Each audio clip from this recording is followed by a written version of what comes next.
ये इतने कारण आचार्य भगवंतों ने हमारे अपने दुख के बताए हैं, और कोई बाहरी कारण नहीं है। ये मेरी अपनी भाव दशा ही मेरे दुखों का कारण बन जाती है। और इतना ही नहीं, जब अकलंक स्वामी के, ये तो जो अपन उमा स्वामी महाराज के चरणों में बैठे तो उन्होंने हमें ऐसी सलाह दी, और अकलंक स्वामी के चरणों में बैठे तो इतने महान आचार्य कहते हैं कि अपने जीवन को जो यूं ही व्यर्थ बर्बाद करते हैं वे अपने दुखों का इंतजाम खुद करते हैं। दूसरे के लिए दुखदायी कार्य करना, हिंसा के उपकरणों को उत्पन्न करना, उनका व्यापार करना, पेस्टिसाइड, विष इत्यादि, इन सब की मैन्युफैक्चरिंग करना, उनकी सेलिंग करना, डीलरशिप ले लेना इनकी, ये सारे अपने दुखों का इंतजाम है। जितने भी कार्य दूसरे के लिए दुख पहुंचाने वाले हम करते हैं वे सारे कार्य अंततः हमारे दुख का कारण बनते हैं। और सबसे बड़ी चीज तो कि अपने जीवन को व्यर्थ यूं ही बर्बाद करना, अपने जीवन से कोई भी सार्थक कार्य नहीं कर पाना पूरे जीवन भर, ये असाता के बंध का बहुत बड़ा कारण है। ये अकलंक स्वामी तत्वार्थ राजवार्तिक में लिख रहे हैं। कभी अपन देखें इन बातों को और अपने जीवन में विचार करें। जब अपने ऊपर अपने ही बांधे गए दुखों का बोझ भारी हो जाए और हमसे झेला नहीं जाए तो हमें क्या विचार करना चाहिए? अब जरा सा ये विचार कर ले।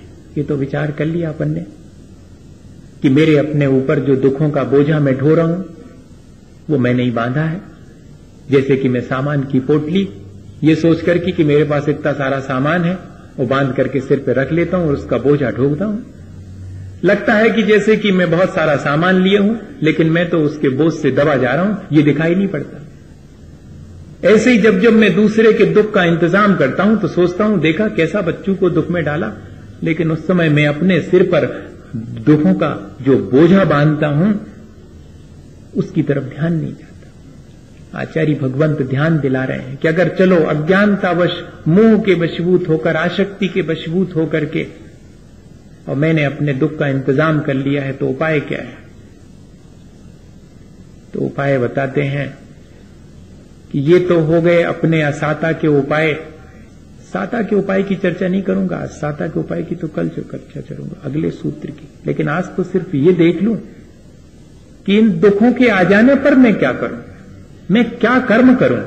ये तो ठीक है कि मेरे अंदर जो भी साता है उसके लिए मैंने क्या क्या करा होगा, उस पर विचार कर लेंगे और आगे के लिए तैयारी कर लेंगे कि और साता बने वो अपन अलग से करेंगे। लेकिन आज अब तो जबकि मेरे ऊपर दुखों का बोझा इतना भारी हो गया है, मेरे इस पल्ले में कुछ साता है ही नहीं, तब ऐसी असाता की स्थिति में मैं क्या करूं, क्या उपाय करूं? तब उसके लिए आचार्य भगवंत कहते हैं कि सबसे पहली चीज दूसरे से अपेक्षाएं कम करो,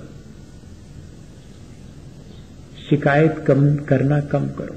जब भी दुख आवे तो कम से कम दूसरे ने दुख दिया है ऐसा विचार ही मत करो। मेरे ही भीतर दुख का कारण है, भैया तुमने कुछ नहीं किया।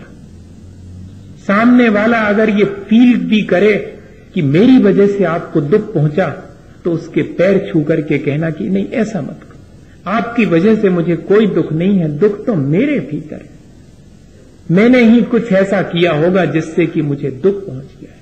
कोई अगर मुझे दुख के कारण भी निर्मित करे तब भी मैं उससे यही कहूं कि तुमने मेरे लिए तुम क्या दुख दोगे मुझे? मेरे कर्म मुझे दुखी कर रहे हैं, तुम्हारे कर्म तो तुम्हें दुखी करेंगे, मुझे थोड़ी दुखी करेंगे।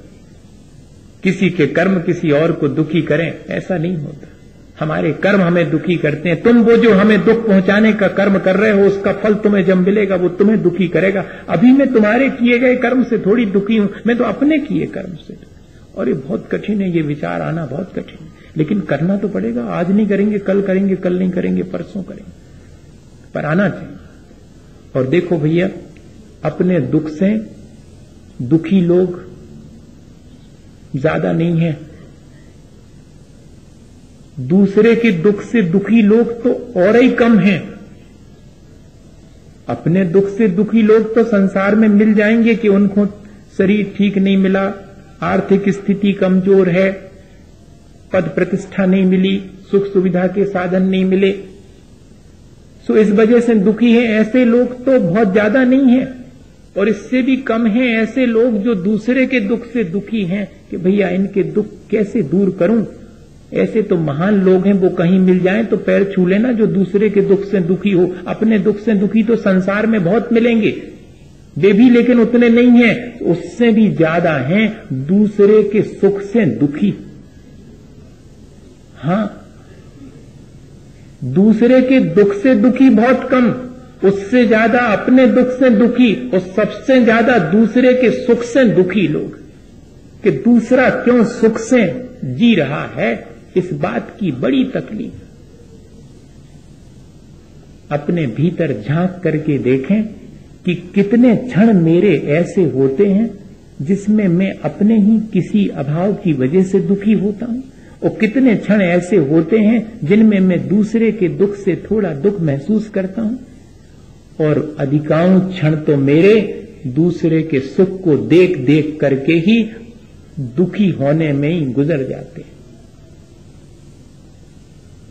और ऐसे दूसरे के सुख से दुखी लोगों को तीर्थंकर भी आ जाएं, भगवान भी आ जाएं, तो सुखी नहीं कर सकते। जो दूसरे के सुख से दुखी है उसके लिए दुख से बचने का कोई इंतजाम नहीं। अपने दुखों से बचने का तो उपाय, बेटी का ब्याह करके विदा कर रहे हैं, दुखी है मन, लेकिन प्रसन्नता है कि सुख से रहेगी, कोई असाता नहीं बंध रही, आंसू गिर रहे हैं फिर भी। बेटा जा रहा है विदेश पढ़ने के लिए, आंसू टपक रहे हैं, सिर पर हाथ फेर के विदा दे रहे हैं, पर मन प्रसन्न है, भविष्य उज्जवल हो जाए, इतना ही चाहते हैं। धर्मात्मा का संयोग मिला, एक दिन धर्मात्मा दूर जाता है, तब उसको भेजने जा रहे हैं, आंखों में आंसू हैं, लेकिन मन प्रसन्न है कि जब तक ये रहे तब तक हमने धर्म सीख लिया, अब धर्म हमारे साथ है, ये भले ही दूर चले जाएं लेकिन धर्म तो दे करके जा रहे हैं। तब भी कोई असाता नहीं बंधेगी। दूसरे के दुख से दुखी होने वाले को भी साता ही बनती है, और इस तरह के विचार करने वाले को भी साता ही बनती है। असाता तो तब बनती है जबकि हम दूसरे के सुख को सहन नहीं कर पाते हैं और भीतर ही भीतर शोक संताप से ग्रसित हो जाते, तब और नई असाता का बंध करते। एक उदाहरण है, शायद मैंने पहले सुनाया हो, पर इस अवसर पर फिर से अपन उसको रिवाइज कर लें। कैसे हम अपने लिए दूसरे से दुख कमा लेते हैं, हमारे अंदर आदत बन जाती है, कितनी भी सुख सुविधाएं हमें मिल जाएं फिर भी हम सुखी नहीं हो सकते, कितना भी सब हमारे लिए फुल फैसिलिटीज मिल जाएं, लेकिन जिसने दुखी रहने की आदत बना ली उसको भगवान भी सुखी नहीं कर सकते। हमें इस आदत को छोड़ना चाहिए, अपेक्षाओं को घटाना चाहिए, शिकायत की प्रक्रिया को कम करनी चाहिए, तब हम दुख से बच पाएंगे। और इतना ही नहीं, मैंने जीवन में जो सार्थक किया है उसका विचार करने से दुख कम हो जाते, निराशा नहीं होती। हाँ, एक पेड़ की पत्ती टूटते समय कांप रही थी, कवि ने कल्पना करी और उसको दिलासा दी कि तुम क्यों कांप रही हो, तुम क्यों घबरा रही हो, अरे तुम्हारा जीवन तो सार्थक हो गया, तुमने वो जो थोड़ी सी छाया किसी को दी है, ये क्या कम है? उस एक पत्ती से भी थोड़ी सी छाया तो हुई होगी, इसका विचार करो। मेरे अपने जीवन से दूसरे के लिए कोई जो लाभ पहुंचा होगा उसका विचार करना और अपने दुख को झेल लेना, ये भी एक दुख से बचने का उपाय है। दुख आ जाने पर, और वो जो मैं आपसे कह रहा था कि कैसे हम अपने आप के स्वभाव में दुख डाल लेते हैं। एक बेटे से पिता को हमेशा शिकायत रहती, आपको याद आ गया? और उनने अपने दोस्त से भी कहा कि बेटे को जरा समझा देना, हमारी तो जिंदगी इतनी निकल गई, हमारे मन की एक काम नहीं करता, वो सब उल्टे उल्टे काम करता है। तो उनके मित्र ने बेटे से कहा कि भैया पिताजी की कितनी रह गई, कम से कम उनके मन की तो कर दे, वो करे। कहले कहां तक मन की करें, जो करते हैं उसमें उनको दुख। कहले बताओ फिर भी हुआ क्या? कहले हमने नए कपड़ा बनवाए, पिताजी से पूछ के बनवाए थे, और हमने भी नए कपड़े पहन करके दुकान पहुंचे, सो कहले हो हम कमा कमा के रखा जा रहे हैं, जी साहब ज्यादा बने